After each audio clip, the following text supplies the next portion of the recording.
Hello everyone, welcome to my channel edu Rajdhani. तो last video में मैं उस वीडियो को थोड़ा इनकम्प्लीट ही छोड़ दिया था, क्योंकि मैं जिस एप्लीकेशन की मदद से रिकॉर्डिंग करता हूँ उसमें जो टाइम लिमिट है वो 30 मिनट है। लेकिन आज ये इस वीडियो में मैं उस टैग का जो इनकम्प्लीट पार्ट था उसको मैं पूरा कंप्लीट करने जा रहा हूँ। तो लास्ट वीडियो में मैंने बताया था कि एक स्टैक का कॉन्सेप्ट क्या होता है, कि स्टैक होता क्या है। ठीक है। उसके बाद जो स्टैक में एलिमेंट्स जो है वो एलिमेंट कैसे स्टोर होता है, ठीक है, कैसे वो ऑर्गेनाइज रहता है, फिर कैसे उसमें से एलिमेंट्स डिलीट करते हैं हम लोग। ठीक है। और उसी के साथ साथ मैं प्रोग्रामिंग पार्ट में मैं बस पुश फंक्शन तक ही मैंने डिक्लेयर किया था कि एलिमेंट को पुश कैसे करते हैं। ठीक है। तो तो चलो, ये जो पुश फंक्शन है इसको एक बार एक ड्राई रन करके समझा देता हूँ। ठीक है। फिर पूरा कंसेप्ट जो है वो क्लियर हो जाएगा। तो यहाँ पे सबसे पहले देखो, अगर मैं मेन फंक्शन की बात करूँ तो यहाँ पे सबसे पहले आता है enter the maximum number of elements you want to add in the stack. ठीक है। तो यहाँ पे जो मैक्स का जो वैल्यू है वो हमें लेना है। ठीक है। Max equal to, suppose max का वैल्यू मान लेते यूजर ने दिया 5। ठीक है। मैक्स का वैल्यू हो गया 5। अब फिर उसके बाद यहाँ पे एक वाइल लूप मैंने यूज़ किया। इस वाइल वाइल का कंडीशन 1 का मतलब होता है कि जब तक ये कंडीशन ट्रू होगा तब तक। तो यहाँ पे मैंने स्विच केस के लिए बहुत सारा चॉइस दिया है। Enter 1 for adding elements in the stack, 2 for deleting elements from the stack and 3 for displaying the stack and 4 for exit. ठीक है। तो यहाँ पे सबसे पहले मैंने पुश फंक्शन के बारे में यहाँ पे लिखा, पुश फंक्शन। तो केस 1 में है पुश, तो डायरेक्टली मैं फंक्शन में जाता हूँ। ठीक है। तो यहाँ पे सबसे पहले देखो, int val, enter the element you want to insert in the stack. तो सबसे पहले हम लोग एक वेरिएबल ले लेते हैं जिसमें कि जो एलिमेंट यूज़र चाहता है स्टैक में डालने के लिए वो यहाँ पे रहेगा। तो यहाँ पे सबसे पहले मान लेते हैं 54 है। ठीक है। तो यहाँ पे सबसे पहले एक मैं स्टैक मान लेता हूँ। ये मान लो एक स्टैक है। ठीक है। ये 1 2 3 4 5। ठीक है। इसका इंडेक्स है 0, ये है 1, ये है 2, ये है 3 और ये है 4। ठीक है। अब क्योंकि कोई भी एलिमेंट्स इसमें है नहीं, तो यहाँ पे जो टॉप है वो टॉप अभी फिलहाल -1 पे है। ठीक है। ये है -1, ये है -1। ठीक है। अब यहाँ पे देखो, सबसे पहले मैंने पुश फंक्शन यहाँ पे एग्जीक्यूट हो रहा है। तो enter the element you want to insert in the stack. तो सबसे पहले यूजर ने एक एलिमेंट इनपुट किया जो कि है 54। ठीक है। तो if top equal to max -1, तो मैं, अरे एक सेकेंड, तो मैं यहाँ पे टॉप भी ले लेता हूँ, टॉप।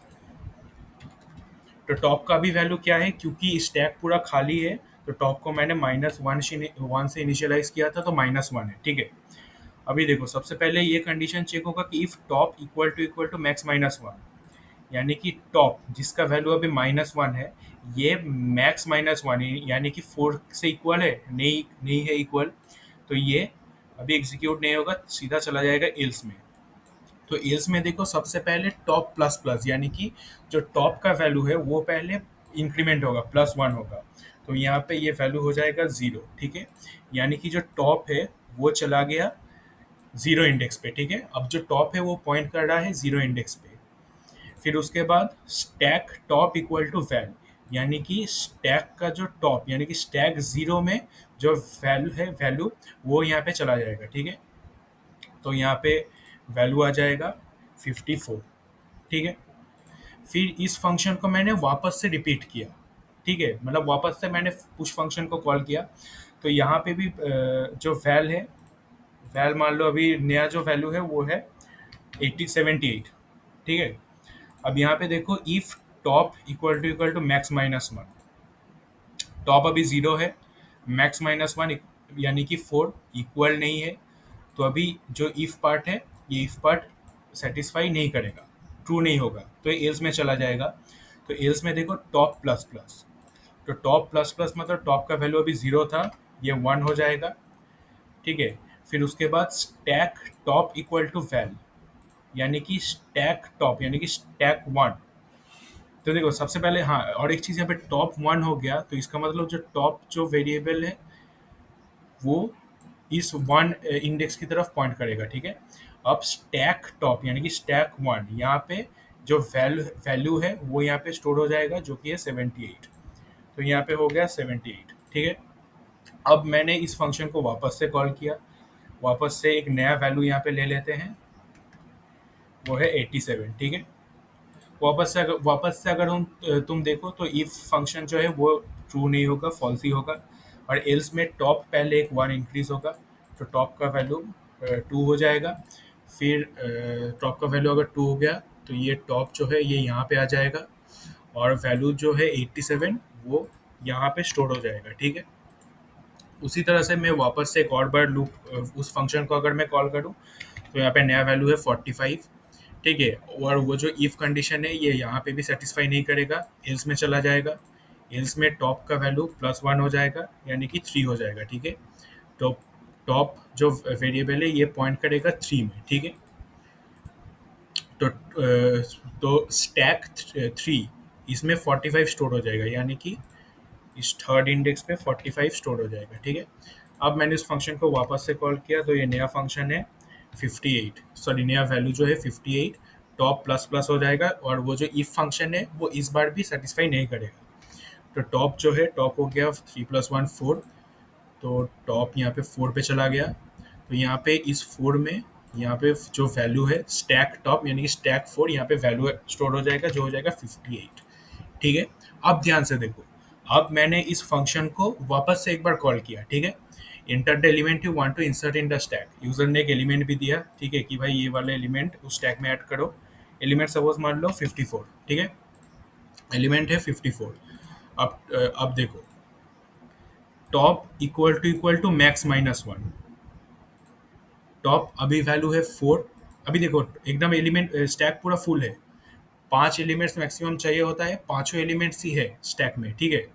तो अभी टॉप है फोर, वो क्या मैक्स माइनस वन यानी कि फाइव माइनस वन फोर से इक्वल है, हाँ ये इक्वल है। तो इसका मतलब क्या, कि स्टैक पूरा भरा हुआ है, यानी कि जो नया एलिमेंट, जो नया वैल्यू 54 यूज़र चाह रहा है इनपुट करने के लिए, वो इनपुट नहीं होगा। तो वो इनपुट नहीं होगा, तो यहाँ पे क्या दिखा देगा, स्टैक ओवरफ्लो, यानी कि स्टैक ऑलरेडी भरा हुआ है, उसके बाद भी यूज़र उसमें डेटा डालने की कोशिश कर रहा है, तो यहाँ पे स्टैक ओवरफ्लो हो जाएगा, ठीक है। तो आई होप पुश फंक्शन जो है वो यहाँ पे क्लियर है, ठीक है। अब हम लोग चलते हैं नेक्स्ट जो फंक्शन है हमारा, जो कि है पॉप फंक्शन। पॉप फंक्शन का मतलब क्या होता है, कि एक स्टैक से हम लोग कोई एलिमेंट क्या मतलब अ, ऊपर ऊपर से ही एलिमेंट डिलीट होगा, एक स्टैक से एलिमेंट डिलीट करेंगे, ठीक है। तो यहाँ पे केस वन पुश मैंने लिख लिया, फिर यहाँ पे एक मैं मैसेज दे देता हूँ, print F element insertion successful, ठीक है। फिर उसके बाद ब्रेक स्टेटमेंट जो कि इम्पोर्टेंट है। फिर अब हम लोग केस टू के तरफ बढ़ते हैं, ठीक है। केस टू, तो केस टू में क्या है, enter two for deleting elements from the stack, मतलब स्टैक से एलिमेंट डिलीट करना है। तो अब देखो, अ, हाँ ठीक है चलो, तो यहाँ पे डिलीट करने के लिए मैं यहाँ पे एक और फंक्शन डिक्लेयर कर रहा हूँ, ठीक है। और इस फंक्शन को मैं इस टाइम वॉइड नहीं डिक्लेयर कर रहा, इसको मैं डिक्लेयर कर रहा हूँ इंट, ठीक है। तो इंट पॉप,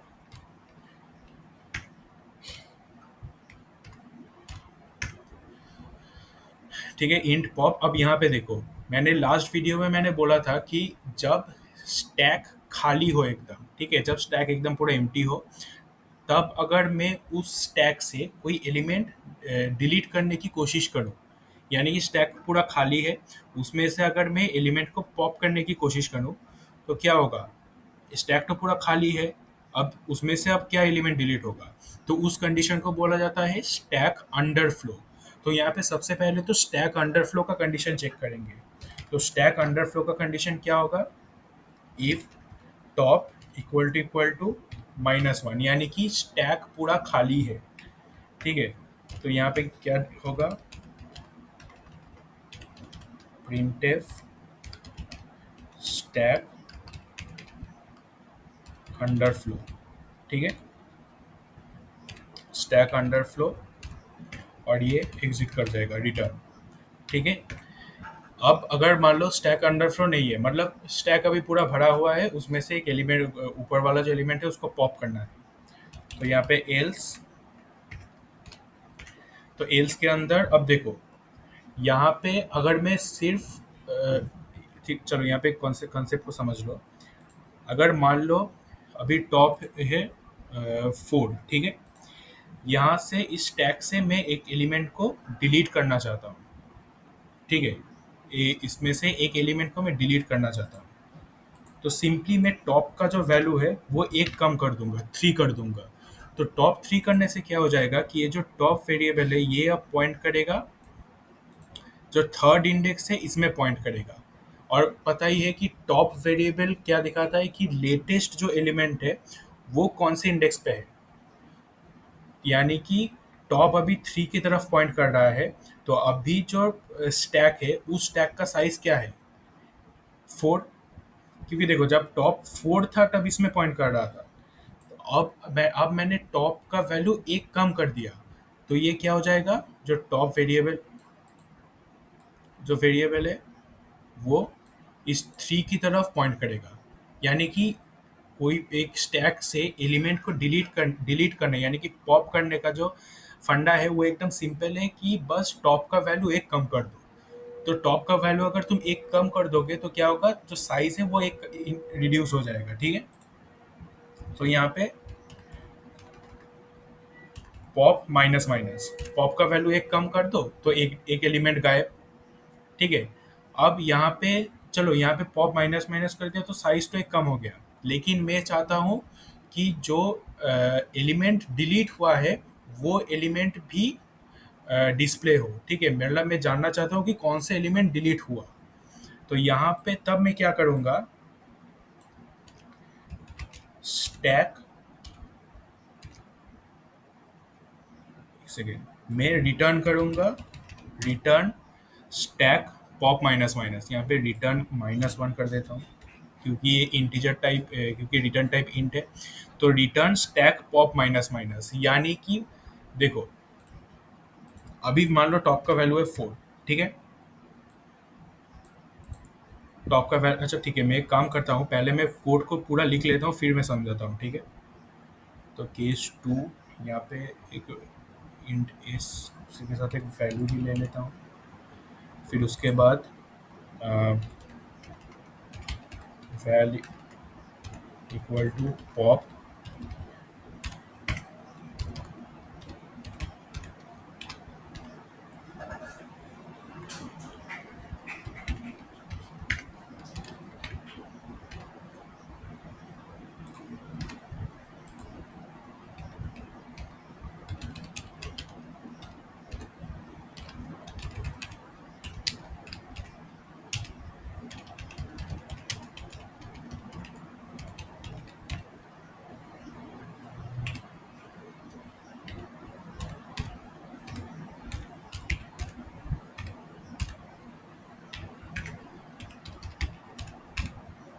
अब यहाँ पे देखो,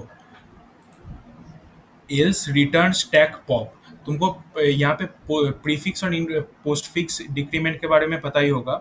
यहाँ पे देखो सबसे पहले ये पॉप माइनस माइनस ये है पोस्ट फिक्स डिक्रीमेंट। तो पोस्ट फिक्स डिक्रीमेंट में क्या होता है कि पहले जो वेरिएबल का जो ओरिजिनल वैल्यू है, जो अभी एग्जिस्टिंग वैल्यू है, उसको पहले कंसिडर किया जाता है, काम खत्म, फिर उसके बाद उस वैल्यू को एक कम कर दिया जाता है। यानी कि अगर टॉप इक्वल टू -1 नहीं है तो यहाँ पे एल्स रिटर्न सबसे पहले तो स्टैक पॉप, यानी कि स्टैक एरे के अंदर जो पॉप, जो पॉप जो इंडेक्स है उसका वैल्यू पहले रिटर्न होगा, यानी कि ये फंक्शन रिटर्न करेगा, रिटर्न करके कहाँ स्टोर करेगा? वैल। यानी फिर उसके बाद जो पॉप का वैल्यू है वो एक कम कर देगा। तो यहाँ पे बेसिकली क्या हो रहा है कि एलिमेंट एक जो स्टैक का साइज है वो भी एक कम हो रहा है, और उसी के साथ साथ मैं यहाँ मुझे यहाँ पे ये भी मिल रहा है कि जो एलिमेंट डिलीट हुआ वो एलिमेंट कौन सा है। ठीक है, तो यहाँ पे चलो मैं इसको भी ड्राई रन करके समझाता हूँ, फिर और भी ज़्यादा क्लियर होगा कंसेप्ट। तो यहाँ पे देखो, सबसे अभी टॉप फिलहाल है 4 में, ठीक है। तो अब देखो, टॉप इक्वल टू -1, ऑब्वियसली ये फॉल्स है। तो यहाँ पे एल्स में चला जाएगा। एल्स में क्या होगा, रिटर्न स्टैक पॉप। पॉप का भी वैल्यू क्या है, 4। ठीक है, तो यहाँ पे मैं एक और वेरिएबल ले लेता हूँ, वैल। ठीक है, ये यही वैल में मैं ये कर देता हूँ। ठीक है,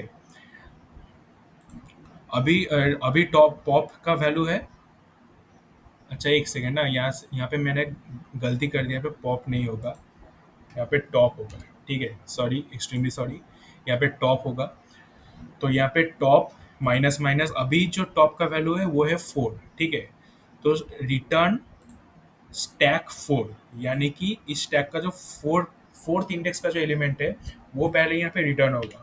रिटर्न हो गया, ठीक है, काम हो गया। फिर उसके बाद टॉप माइनस माइनस, यानी कि टॉप का वैल्यू एक कम हो जाएगा। टॉप का वैल्यू क्या हो गया, 3 हो गया। यानी कि जो स्टैक है उसमें से एक एलिमेंट गायब तो हो गया, और उसी के साथ साथ कौन सा एलिमेंट डिलीट हुआ वो एलिमेंट भी मुझे मिल गया, जो कि है 58। ठीक है, अब इस फंक्शन को वापस से मैं रन कर रहा हूँ, तो टॉप तो -1 है नहीं। ठीक है, टॉप -1 है नहीं, तो return stack top minus minus, यानी कि टॉप अभी क्या वैल्यू है, 3। तो टॉप 3 में क्या है, 45। तो पे 45 रिटर्न होगा, और उसी के साथ साथ टॉप का वैल्यू जो है वो 2 हो जाएगा। ठीक है, वापस से फंक्शन को रन कराया, तो 2 -1 के इक्वल नहीं है, तो एल्स में जाएगा।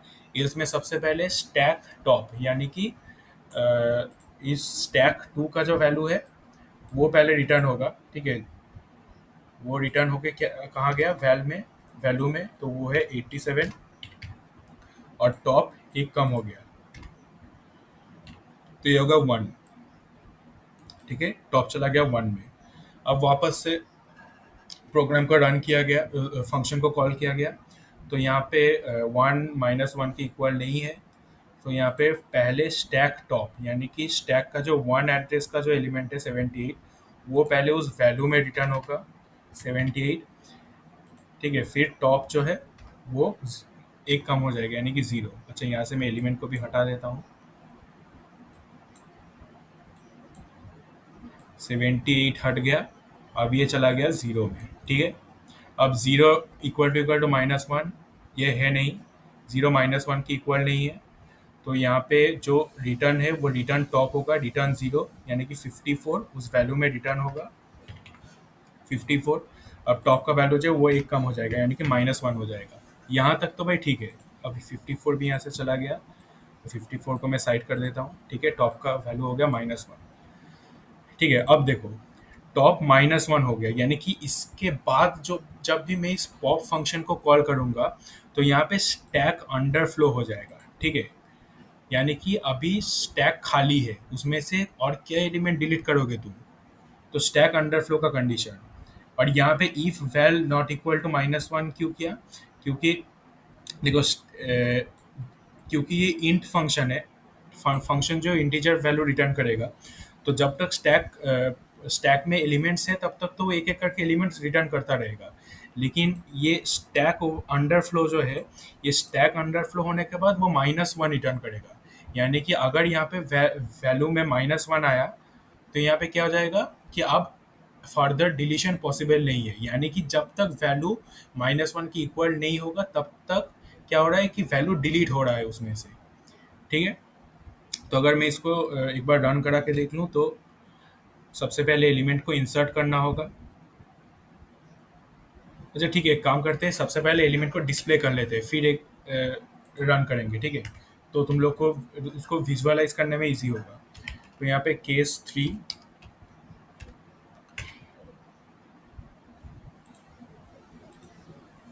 तो केस 3 में क्या है कि inter 3 for displaying the stack. तो यहाँ पे प्रिंट स्टैक, मैंने एक फंक्शन ले लिया, उसको मैंने कॉल किया, अब यहाँ पे प्रिंट स्टैक एक फंक्शन ले लेते हैं, void प्रिंट स्टैक इंट आई, आई इंटीजर ले लिया उस लूप को रन कराने के लिए। अब देखो यहाँ पे जब स्टैक को मैं प्रिंट कराऊंगा, अब स्टैक को तुम चाहे तो बॉटम टू टॉप भी प्रिंट करा सकते हो या फिर टॉप टू बॉटम भी प्रिंट करा सकते हो। मैं अभी फिलहाल इसको टॉप टू बॉटम प्रिंट कराता हूँ, तो printf the stack top to bottom is, फिर से न्यू लाइन हो जाएगा। अब देखो टॉप टू बॉटम मतलब ऊपर से नीचे, तो यहाँ पे फॉर आई इक्वल टू, तो ऊपर का जो एलिमेंट है, ऊपर के एलिमेंट का इंडेक्स क्या है, टॉप। तो आई इक्वल टू टॉप, यहाँ पे देख सकते हो कि जो लास्ट वाला जो एलिमेंट है, अगर लास्ट एलिमेंट रहे तो ये जो टॉप टॉप का जो वैल्यू है ये क्या हो जाएगा, 4। ठीक है, तो आई इक्वल टू टॉप यानी कि टॉप जो है वो लास्ट, एकदम लास्ट जो जहाँ पे एलिमेंट है उस इंडेक्स को डिनोट कर रहा है। तो आई इक्वल टू टॉप, फिर आई ग्रेटर देन इक्वल टू 0। ठीक है, क्योंकि इंडेक्स का जो क्योंकि एक एरे का जो स्टार्टिंग इंडेक्स है वो 0 होता है, तो 0 तक रन होगा। फिर आई यहाँ पे डिक्रीमेंट होगा, आई माइनस माइनस। ठीक है, फिर उसके बाद एक एक करके एलिमेंट वहाँ पे डिस्प्ले होता रहेगा, प्रिंट एफ परसेंटेज डी, फिर एक न्यू लाइन आएगा, कॉमा स्टैक आई।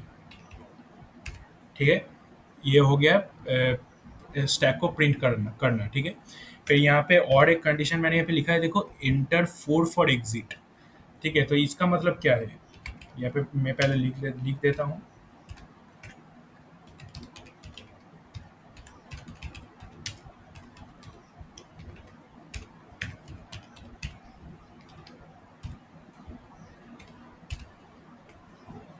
ठीक है, ये जो फोर्थ केस मैंने क्यों लिया, ये जब मैं प्रोग्राम रन होगा तब मैं डिस्कस करूंगा। ठीक है, डिफॉल्ट जब आउटपुट दिखाऊंगा तब मैं इसको डिस्कस कर लूंगा।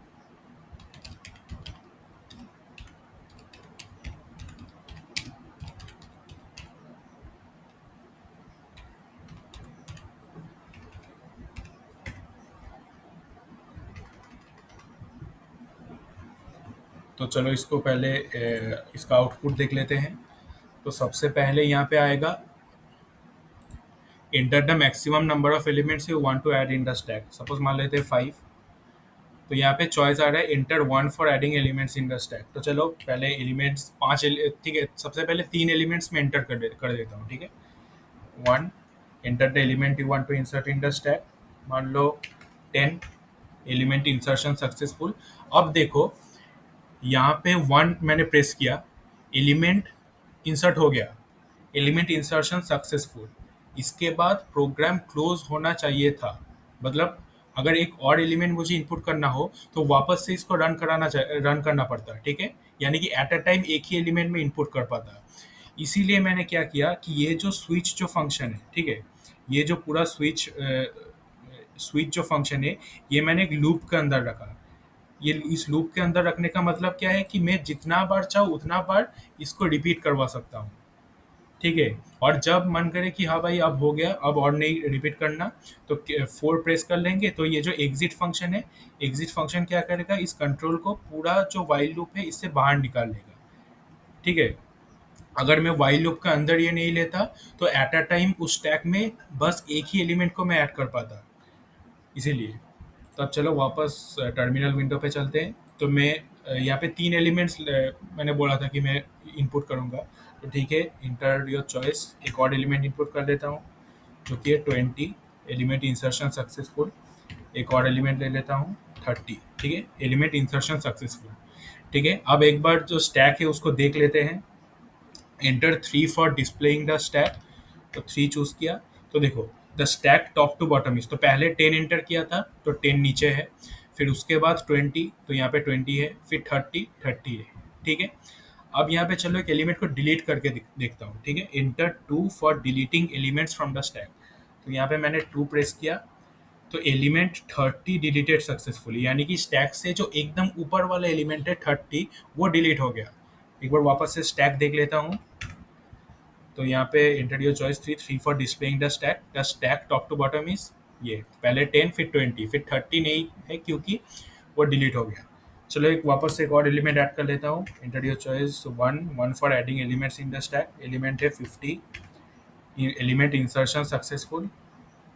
चलो एक और एलिमेंट ले लेता हूँ, एलिमेंट है 55, ठीक है, एलिमेंट इंसर्शन सक्सेसफुल।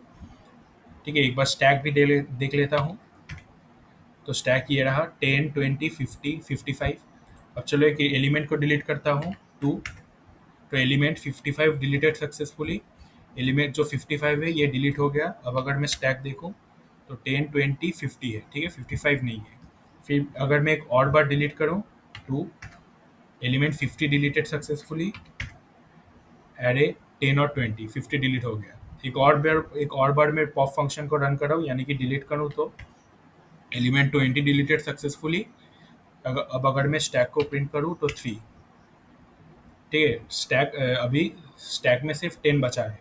ठीक है, मैं वापस से डिलीट करता हूँ, inter 2 for deleting element, 10 delete हो गया। अब स्टैक देखता हूँ तो स्टैक यहाँ पे खाली है, स्टैक में भी कुछ है नहीं। ठीक है, अब यहाँ पे स्टैक खाली हो गया। अब मैं वापस से डिलीट फंक्शन को यहाँ पे कॉल कराता हूँ। ठीक है, तो यहाँ पे मैंने डिलीट किया। यहाँ पे देखो स्टैक अंडरफ्लो, यानी कि पहले तो स्टैक एम्प्टी था, फिर उसके बाद वापस से मैंने एलिमेंट डिलीट करने की कोशिश की, तो यहाँ पे स्टैक अंडरफ्लो हो गया, यानी कि भाई एलिमेंट है नहीं स्टैक में, तो अब कहाँ से डिलीट डिलीट होगा। ठीक है, तो अब एक काम करते हैं, स्टैक ओवरफ्लो जो है उसका भी एक आउटपुट देख लेते हैं। तो यहाँ पे एक एक करके मैं एलिमेंट एंटर कर रहा हूँ।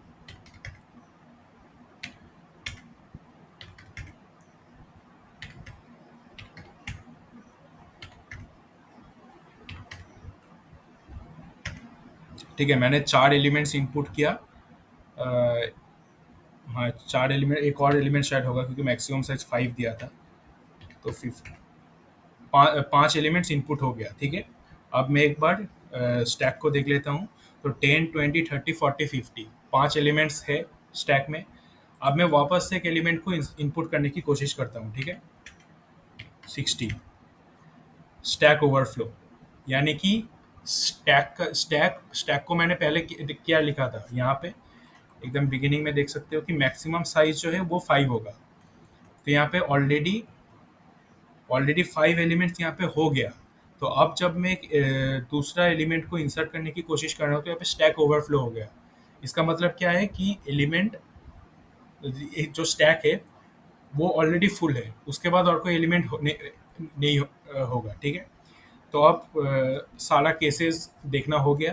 तो अब मैं एग्जिट कर लेता हूँ, enter 4 for exit. Thank you, program execution खत्म। ठीक है, तो आई होप कि स्टैक का कंसेप्ट क्लियर हुआ, और इसी के साथ साथ implementation of stack using array, ये पार्ट एंड होता है। इसके बाद नेक्स्ट पार्ट में हम लोग देखेंगे कि एक स्टैक को लिंक्ड लिस्ट के थ्रू कैसे इम्प्लीमेंट किया जाता है। ठीक है, तो आज के वीडियो में बस इतना ही। तब तक के लिए tata bye bye and take care.